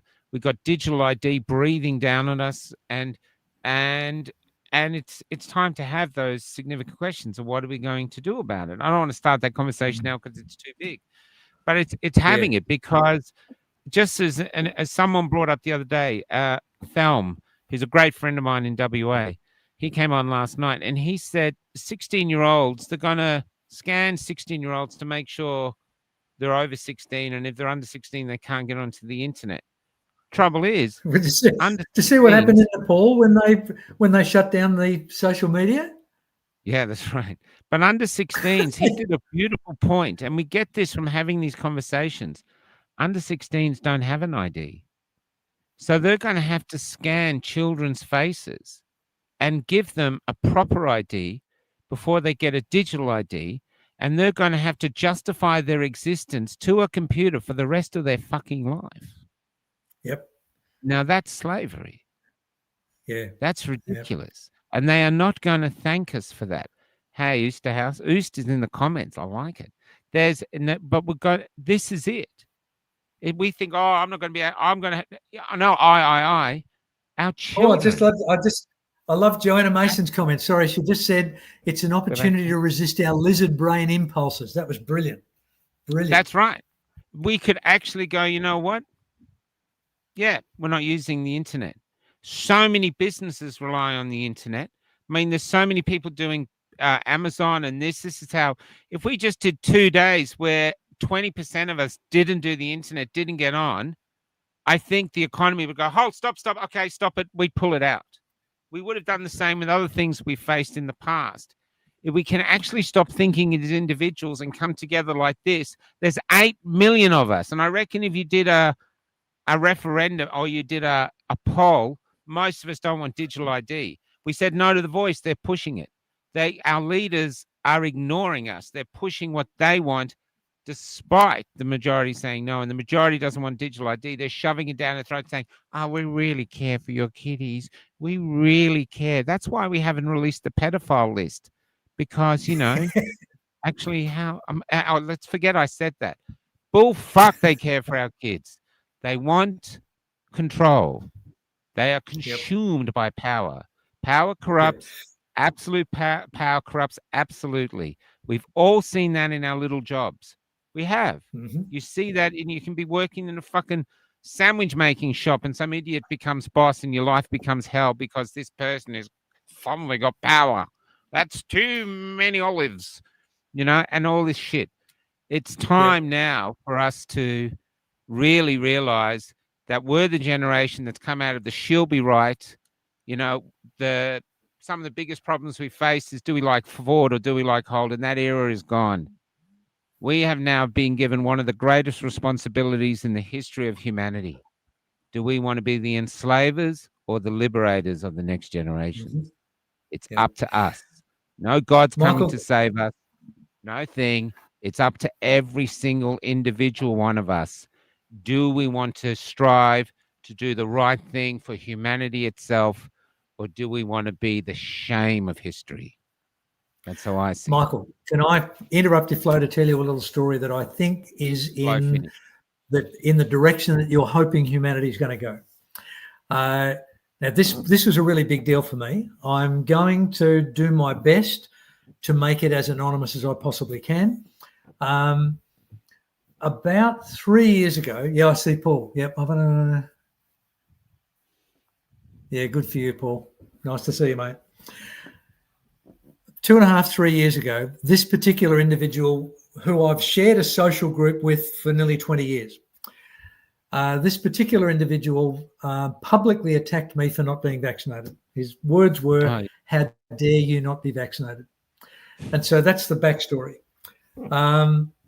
And in the gathering of this social group a few weeks back, I sat there incredulously watching this guy and listening to him lecture us on the fact that COVID was actually man-made and it was created in America and then sent to Wuhan to be tested and then deliberately. And I sat there enthralled, and my heart leapt actually, because I thought this could be a sign of, I would never have expected this particular person to have woken up to this. I would have thought he would have gone to his grave believing that vaccines were safe and effective. So after he'd finished his lecture to the group, and I think he was the only one in the group who didn't see the irony of him lecturing a group that included me, who less than 3 years ago he'd been attacking for not being vaccinated. So when he'd finished his mini lecture on the origins of COVID and the fact that COVID was not in fact the bubonic plague that it had been threatened to be, I said to him, as you've explored this emerging conspiracy theory that you're talking to us about, and he reacted like I'd stung him. He said, it's no conspiracy theory, it's fact. And I said, yeah, I know, it has been for 4 years. But I said, has it yielded any information to you? Have you got any insights on these injections that you all had to take? And he just almost dismissively said, well, everyone knows that they're neither safe nor effective. Oh, dear, Brad. Yep. Sorry, keep going. I'm just answering a comment. Now, the only reason that I share that following your last observation, Michael, is that he might just be the canary in the coal mine. That this is a person, he's a left-wing believer from a political perspective. And if he can turn around, there's a good chance that everybody can. So I think there's optimism. I think we need to be prepared for it to be a potential generational haul. But man, this guy is a bit of a social litmus test. If he can change his mind without having been bullied or harangued or harassed, he actually thinks he discovered it for himself. Now, good luck to him. I'm happy for him to hold that belief. The more of those we get, and it's things like lamestream media bullshitting about how many people were at the march on the 31st. They'll do it again on the 13th. It's some hideous asshole murdering Charlie Kirk. All of these things are going to nudge more and more people. They're going to become infected with an intellectual awareness that's been absent, and that's our species' salvation. So I just wanted to respond with that. I thought it was really. Yeah, I agree with you. Actually, I think that there's a chance that could happen, but going back, just something you said then, the going to the march, the Charlie Kirk, it's coming to values. And maybe this really is a point in history where suddenly, because the other thing that we've been is we've the generation that's had so much, you know what I mean? Mobile phones, every gadget, I stayed at a place briefly. It had a toaster and it didn't even have a thing to pull it down. It had a button and the toaster lowered the toast itself. And I thought, how fucking really? Is that so fucking hard just to go boom? That's got to be replaced. You took that away from me too. Why don't you just take my arms off? I'll just walk around like a blob. Just really. But that's because it's like, what can we do? You come in, you get into a car now, and it's got all these things. It beeps. This is a fuck off. You want to drive the. It's just how that's much. That's what Donald Trump said. It's all computer. It's all computer. I know. But the thing is, what do you value? If you value stuff, if gathering stuff is really your thing, that's it. If you really value materialistic stuff, then you're going to go to the grave. And whoever's left behind you is going to sell what they can, keep a few little pictures, and most of your shit's going to end up in an op shop shelf or a skip bin. Michael, I've got to interrupt you. The people who are obsessed with collecting material possessions are the people who want to win at any cost. Oh, that's interesting. They're not playing the game for the pleasure of playing the game. They're obsessed with collecting the material possessions. They're already lost. It's like a trophy. Well, I'm not sure how to actually define it, but as you spoke, it became so clear to me that the people who are selfishly accumulating stuff. I mean, I got into a car the other day where I had to wind the windows up, and I felt hard done by it. It's a joke. It's ridiculous. So yeah, and it's so easy. And back to values. We are getting close, and our history has literally been taught to us through movies. There's so many things that's happened in movies and TV series, even the fucking Simpsons, that is coming true. It's almost like we've been given a preview of the script, but we are getting close now to a moment in time where, like in the Braveheart movie, Mel Gibson said, "You can leave the field now and decide you're not going to fight, and you can reach your deathbed. And on your deathbed, I bet that you will sacrifice every single day from here to now if you could just come back and fight so that your children and your grandchildren and everyone else weren't enslaved. But you won't be able to." It's coming close to that point. This might be digital ID, might be social credit, but it's coming close. And you have to decide for yourself, why are you here? Are you here just to buy IKEA furniture and spend your time trying to put it together without the instruction manual, fucking it up and then, kicking around a bit and then reading the instruction manual? Or are you here to be the unsung hero of the generations to come, as our forefathers were for us? And if you begin to evaluate your life according to some meaningful exploration of your values, you will get closer to a meaningful life. So that means you don't just look at your children as something that you're genetically predisposed to produce and tolerate and put into childcare and and be indoctrinated through an education system. If you look at your children from a values perspective, you say, okay, I want my children to have a better life than I've had.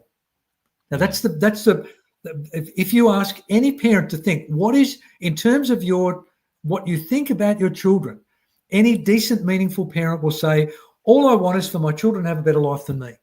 Now that we get distracted by materialism, and most of us are now living materialistic lives that are far wealthier than all the prior generations. So materially, we've probably achieved that.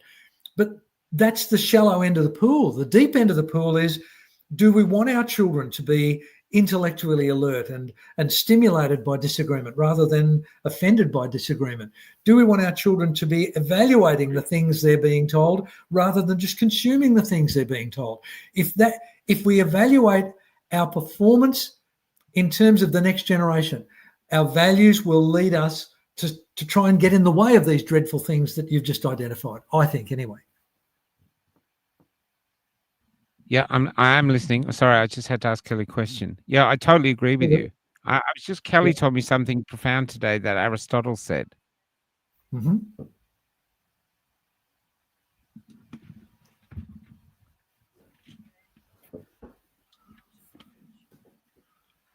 Aristotle said, courage is the ultimate virtue. Without it, there are no other virtues. Do you think that virtues and values are the same?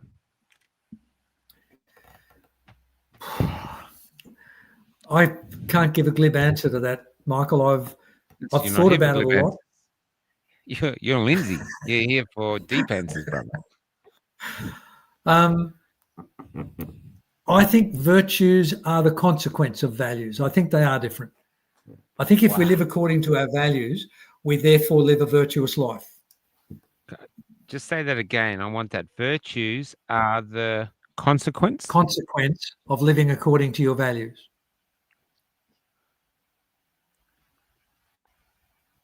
That's beautiful, Lindsay. The whole show was worth it just to reach that. That is a beautiful. At last, we found a reason to have these conversations. The consequences. No, we're exploring, Lindsay. We're in this extraordinary time. Humans haven't been here before. Facetious. I know, man. But I'm just. No, I get it. But I'm actually quite moved. But I think that is just this, because the best quotes are the ones that are most succinct and simple. Virtues are the consequence of living life according to your values. Is that correct? Well, that's how I would see it. Living according to your values. Virtues are the consequence of living according to your values. Yep. Now the waters, as I was processing that, the waters were a little muddied by the phenomenon of virtue signaling, which is very different than being virtuous. And so that was one of the things that caused me to pause before I responded. Great.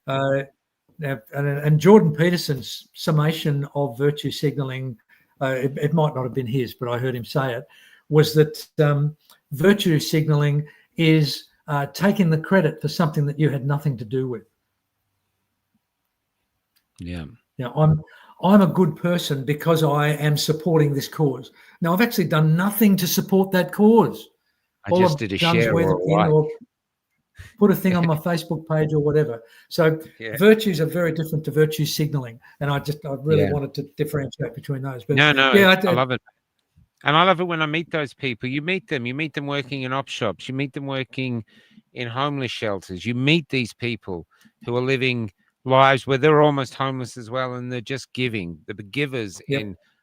Whenever I meet the givers in society, they're incredible, and you meet them. Yep. I think what I'm going to do is got about 12 minutes left, because if we finish over 2 hours, we can automatically get a lot of shorts from it and stuff. But I was going to see, because we could go over. Paul is watching Dr. Oosterhouse, just because of the day with Charlie Kirk. If you want to come on and have a rant, one of your great rants about what happened with Charlie, because extraordinary day. Just log on, brother. And otherwise, Lindsay and I will probably go up to about another 5 minutes. But I love these chats, Lindsay. I don't need even us to reach a consensus. We're searching. We literally on the edge of losing our humanity by literally becoming kept pets for AI. Yep. We're suddenly talking about what is humanity? Who are we? Why are we here? Mm-hmm. Why do we focus on things that are so irrelevant and ignore things that can profoundly change us as human Yeah. beings and make this journey worth it? You know? Michael, have you heard any young people in their 20s, talking about the phenomenon of the imminent dead internet, where there'll be nothing Yeah, other than yeah, AI yeah, generated? I yeah. think Not that's the dead going to be one. internet. No, not the dead internet. I haven't heard of that, but they are talking about the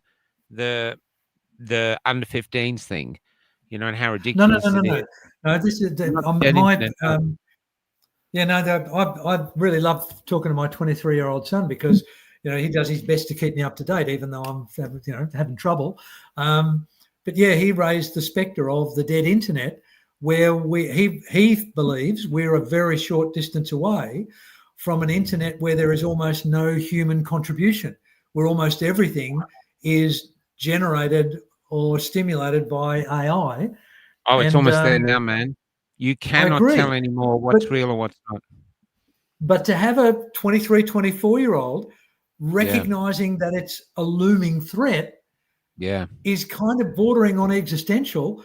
And yeah, like I say, I want the next generation to be intellectually infected by our curiosity and our values and our yeah. desire to have stimulating conversations with other humans rather than just AI. Yeah.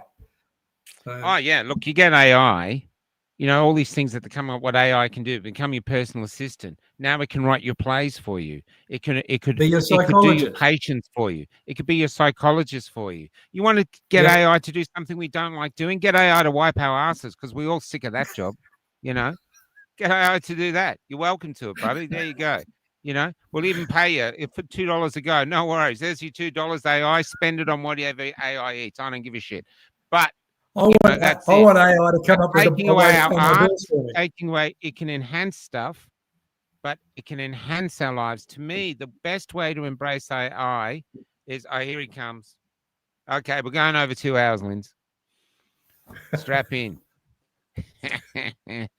Actually, I'm not Hey, going to. Paul. Paul, Hey, Lindsay. how horrible is today with the death of Kirk? We're out with Charlie. Yeah, Just it was the way it they was did it in horrific. front of us all. Yeah, Yeah. look, I've been teary today, Me too, man. and I barely know the guy. It's funny that it's hit me like that sort of freight train, and I don't think it's just me. I get a sense of. Do you know why, Paul? Because it's aimed at you. There's another bullet out there. If you get too prominent, your name's going to be on that bullet because you refuse to shut up. That's what happened today. But I think but I not only Charlie, it's affected us all. We got to get you a B, Lindsay. Anyway, I brought you one just quickly because I thought you might want to have a say about Charlie because it's such a big day. So I'll shut up and let you talk. I think it's really important. I think it's sort of like 9/11. Like it's like to me, it's not cognitive. It's like a whistle called in good versus evil. I'm really upset. The people who rejoiced at the news of his death. I just feel disgust. I feel the disgust towards him, and I think others feel that too. And so I think this is incredibly important because it's like you're saying, we need to unite. I think a new resolve in people of faith is here. It was because Charlie was so clean cut, was religious and had faith, and was wholesome, that it's particularly outraging. And I don't think we'll lose that. So I think it's incredibly important. I don't understand why.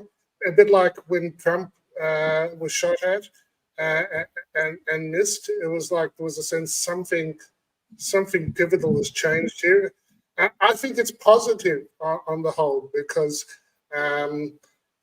just from that sense of disgust at the people who are rejoicing, it's like it just seems like a clear-cut good versus evil, a spiritual war has sort of been announced here today, and I rejoice. I'm also grieving. He's almost finished.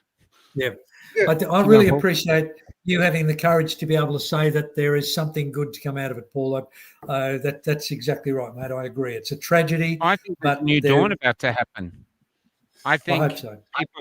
Look at this. Kelly wrote this today. We were at Canberra. Someone had an ask, "Are you okay?" And "Are you okay?" And she wrote this. "No, we are fucking." That's my girl. But I think we didn't get to do this. I think my life has changed today. Any doubts? I didn't have many doubts, but any resolve. To me, I'm like going, I was in 4th gear after the heart attack. Nah, I'm in 5th gear. I'm going for it. I am going to say whatever the fuck I want to say, however the fuck I want to say it. And you can go piss off if you want to stop me, or you're going to have to shoot me, because I'm not going to stop talking. You take away the internet, I'll go into town halls, I'll start talking there, or I'll stand near a bus stop with my handbags going, the end is nigh. I ain't going to shut up.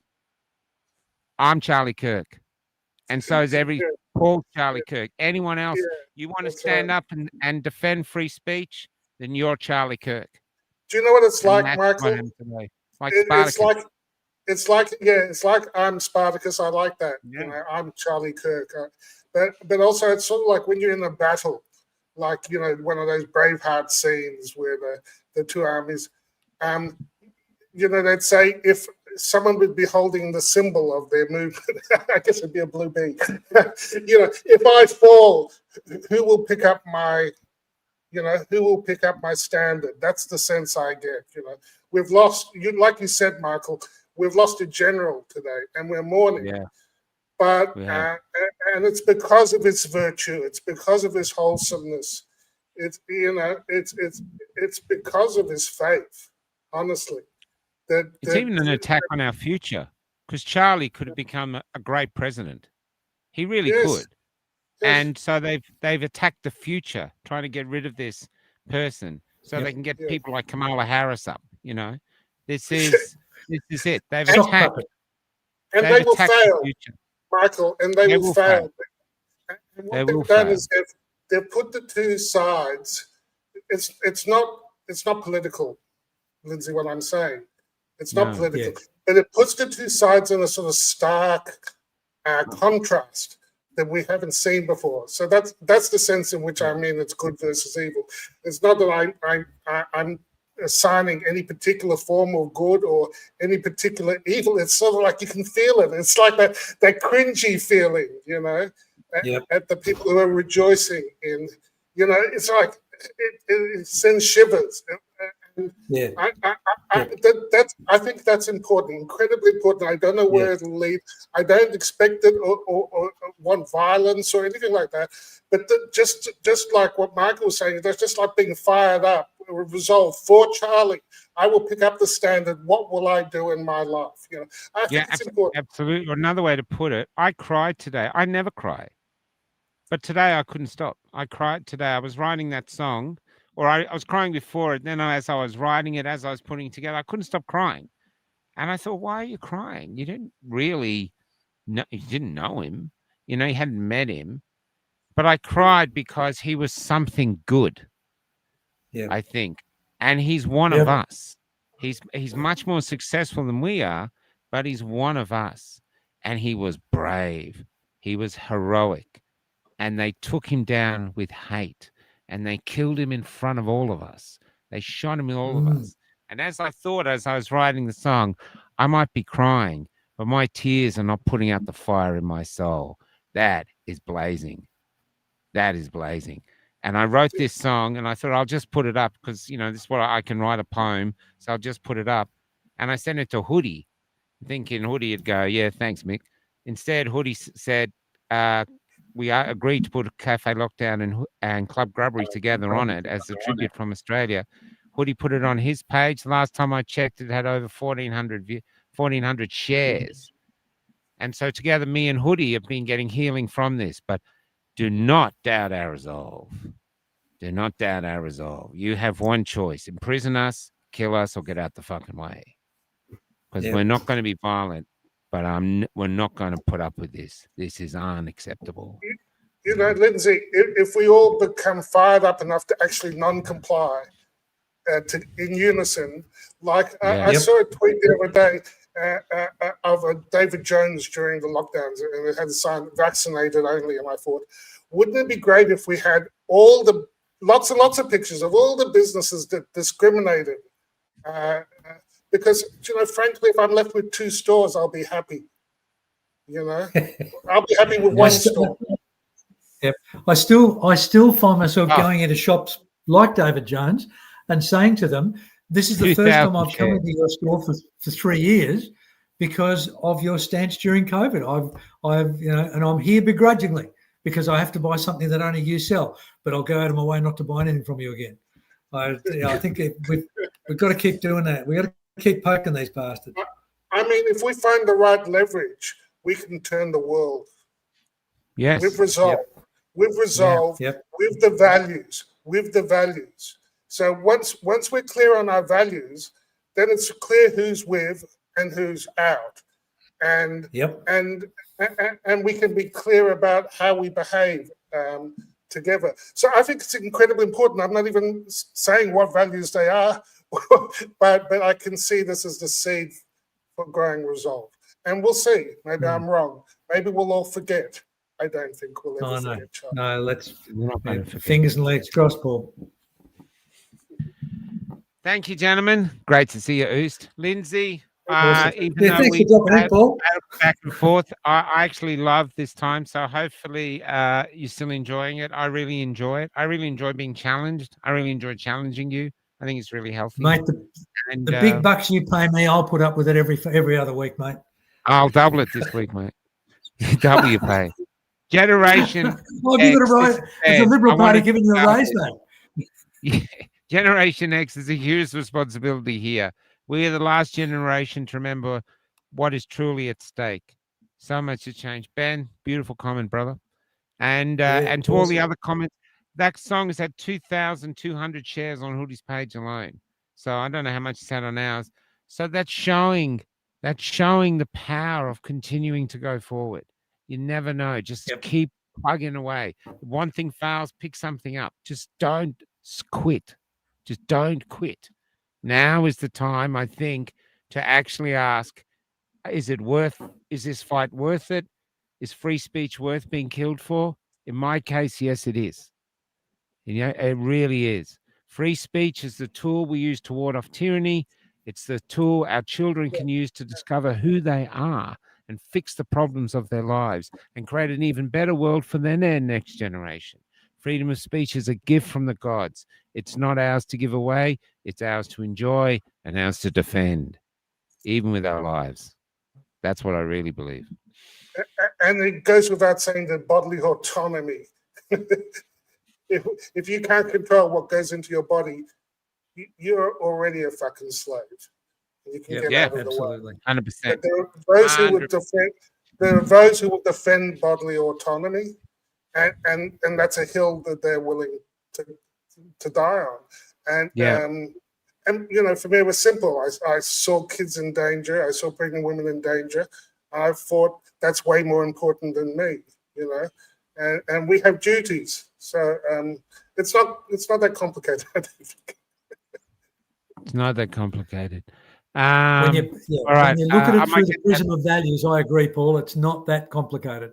Values make everything simple. That's another great quote, man. That's two. I'm running out of stick-it notes. That's great. Okay, gentlemen. I'm going to play the song again. I'm going to put the song up on the website if you want to download it. I'll put a link up tomorrow. We're usually charging for the songs, but look, I don't want any money from this. I think I'll put it up for free. If you want to download it and send it out to people, just remember, to everyone watching this, we are good people. We are worth fighting for. Because what happened today in the court, I just quickly do this. What happened today in the courts when they found Paul guilty? The reason they found Paul guilty is the system needed to be in charge and find him guilty. And he was us at Epic. You people were bad people. And wow, we've got the guilty verdict to prove it. And then they recanted and went, oh, you're okay. Sorry, we didn't mean really bad, but it's like the least bad. They tried to be nice, but they wanted the thing to say win at all costs. So they literally tried to destroy Paul's life. And we heard today, the judge read out this today. I'll never forget this. We didn't hear this before, and Paul has never told me. I've never heard it in any of his things. He was born with an empty space in the back of his brain, and that prevents him from processing information like we process information. That's why we see me interviewing, he just keeps talking, and he focuses on he's going to end that question rather than me trying to get to the next question. It's just how he is. And then he's got the profound dyslexia. He's had all these issues that he's had to deal with, and every reason to be an alcoholic, a drug addict, a criminal, just some pathetic slob living at home. And instead, he is incredibly decent, kind, beautiful man. And I think what he did in court, everything else failed. But even the judge said today, he's a good character, a positive personality. I've seen that myself. He won over the whole court with the grace of God. Yeah. That's what he did. And the court was wrong. We are not bad people. We came to Epic, all of us. We don't know how many, but there was a lot. And the government had armies of stormtroopers around all this when, because they thought, well, if we were going to come here after what we've done to them, they're probably going to burn us down. And we didn't burn anything down. We didn't loot a car. We didn't break a window. We got attacked. We didn't attack back because we're Australians and we're good people. We came there for one reason, to remind you all that we're still your mates, and we're still your mates, and this country's worth fighting for. But the only way we'll win is to come together. No other way. This is to Charlie. This called from a man called Charlie. This is from Australians to Charlie. Erst, you're accounted in this. You're in the club. There he is. Today is a profoundly sad day, but I think there'll be a new dawn arising, and they will rue the day they shot the voice out of Charlie Kirk. Good night.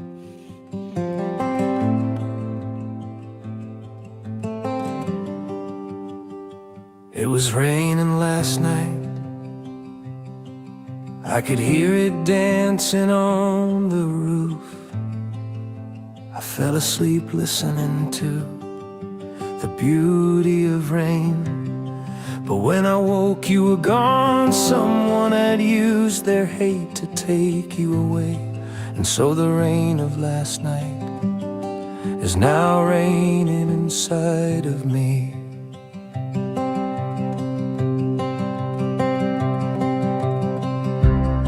I think the angels just might be standing up to welcome you home, as we remain here fighting in the trench that just grew colder. But despite the shot, I know you're not dead. Instead, you're leaving light could become our new dawn.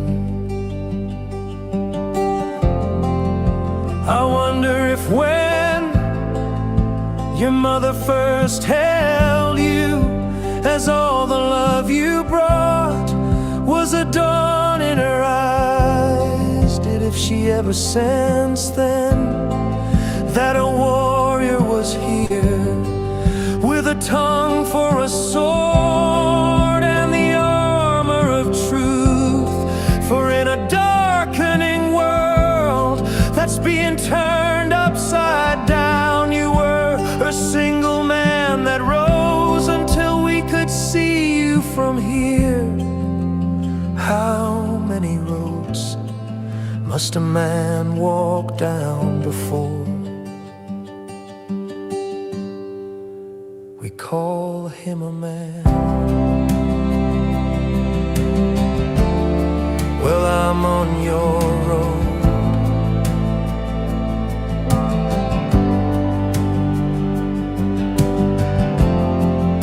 to try and emulate constructing a sign that reads, Charlie Kirk, a man passed this way.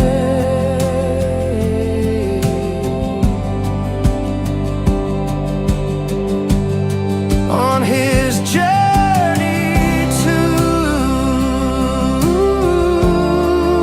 the son who he knew, if we faithfully followed, would one day lead us home.